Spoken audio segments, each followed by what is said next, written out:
Agrandissement-réduction. Rappel de l'énoncé. Vous devez calculer le volume de chaque ingrédient ainsi que le prix de vente de la pâtisserie. Pour calculer le volume de chaque ingrédient, je commence par chercher le nombre de couches de 1 cm qui sera faite. 15 divisé par 3 est égal à 5. Cela veut dire qu'en commençant par une couche de pistache, Monsieur Dupin finira par le chocolat. Chaque ingrédient aura 5 couches. Je me rappelle de la formule pour calculer le volume d'un cône. Le volume d'un cône est donné par pi fois le rayon au carré fois la hauteur divisé par 3. Je fais très attention, l'énoncé me donne le diamètre et non le rayon du cône. J'ai donc le volume de mon cône égal pi fois le rayon au carré 3,5 au carré fois la hauteur 15 divisé par 3. Je tape à la calculatrice 3,5 au carré fois 15 divisé par 3, ça me donne 61,25. J'ai donc mon volume qui est égal à 61,25 pi. Je garde bien la valeur exacte. J'ai le volume total de mon cône, mais pour ma première couche de pistache, je ne veux que le volume du tout petit cône. Ma pistache est mise tout au fond du cône, donc son volume est le volume du premier cône qui est vraiment tout petit. Ce cône a une hauteur de 1 cm. C'est une réduction de 1/15 du cône initial. En effet, j'ai ce coefficient grâce au théorème de Thalès. Les rayons des cônes sont parallèles. En effet, si j'observe ma figure, le rayon du petit cône est bien parallèle au rayon du grand cône. Le coefficient est donné par hauteur du cône que je suis en train de remplir divisé par l'hauteur du cône initial. Ici, le cône que je suis en train de remplir, c'est le cône de hauteur 1 cm.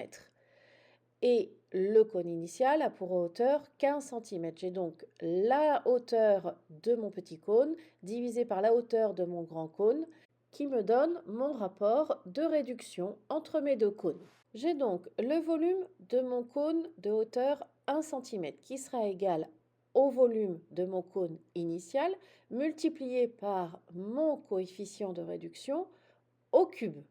Donc, le volume de mon cône de 1 cm de hauteur est égal à 1/15 au cube fois 61,25 pi, c'est-à-dire que c'est environ égal à 0,057 cm3. Je me rappelle que lorsque j'ai un agrandissement ou une réduction de coefficient k, les longueurs sont multipliées par k, les aires sont multipliées par k au carré, les volumes sont multipliés par k au cube.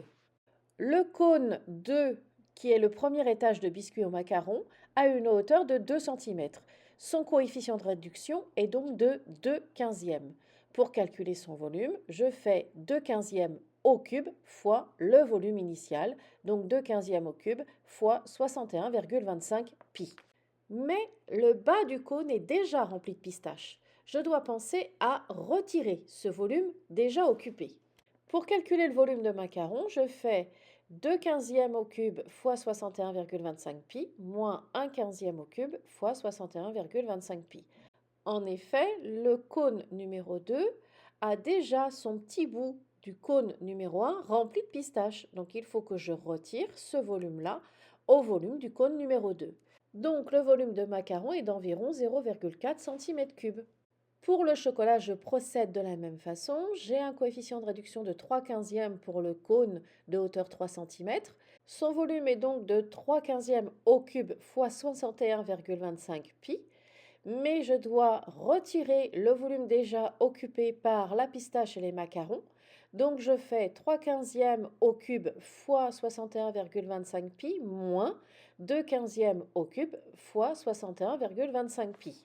Ce qui me donne un volume d'environ égal 1,08 cm3.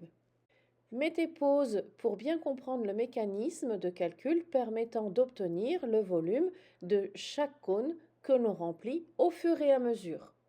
Je constate que pour calculer le volume de pistache ou de biscuit ou de chocolat, je fais le volume du cône que je suis en train de remplir moins le volume du cône précédent qui a déjà son remplissage. Ça me donne 61,25 pi, facteur de la hauteur actuelle du cône que je suis en train de remplir divisé par 15, le tout au cube, moins la hauteur du cône précédent qui est déjà rempli divisé par 15, le tout également au cube. En effet, je réinvestis la notion de factorisation introduite en cinquième et retravaillée en quatrième. Quand j'observe mes formules permettant de calculer le volume de chaque ingrédient, je remarque que 61,25 pi est un facteur commun à chaque terme. Pour calculer donc le volume de l'ingrédient que je suis en train de déposer, je fais le volume du cône travaillé moins le volume du cône précédent, ce qui me donne 61,25 pi en facteur commun. J'ouvre des parenthèses, je réécris mon signe moins, je ferme les parenthèses.